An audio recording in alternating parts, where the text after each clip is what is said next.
Well, spring is still about 3 weeks away, according to the calendar at least, but many people are concerned that a sign of winter may be gone before springtime weather comes to southern Oregon. The winter snowpack can hold valuable clues to helping forecast what water supplies will be like during the summer. Newswatch 12's Ron Brown was with one veteran snow surveyor today to see what the February snowpack can tell us about the months to come. Steve Johnson has been skiing into the Siskiyous for 25 years now to measure snow depth and calculate how much water is stored in that snow. It's a survey he makes at the end of every month from December through April. That data is combined with other surveys and automated measurements to paint a picture of the water that may be available next summer for fish, crops, and municipal supplies. It is somewhat dry, but there's a lot of depth to it, so that makes up, and that's why that water content is quite a bit above normal.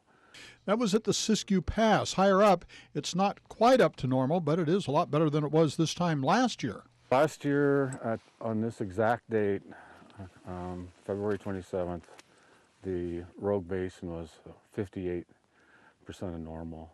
And as most people, at least the locals, will recall, we made up for that by the end of the season.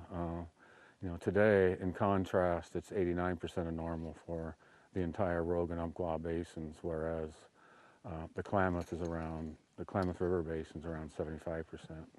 He says the difference this year is there's been little rain on the mountain snowpack.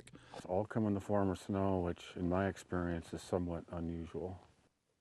Most people, when they think of Mount Ashland and snow, they think of snow for skiing, but it's also a great place to measure snow depth in the Siskiyous, and it's the snow that holds the water that's distributed later out to farmers and ranchers. And this snow survey gives a pretty good idea of what might be coming down the mountain later this year. At Mount Ashland, Ron Brown, Newswatch 12. The results of today's snow survey show that despite a somewhat dry month, we are at 91% of normal for water content. That's compared with just 58% of the same time last year.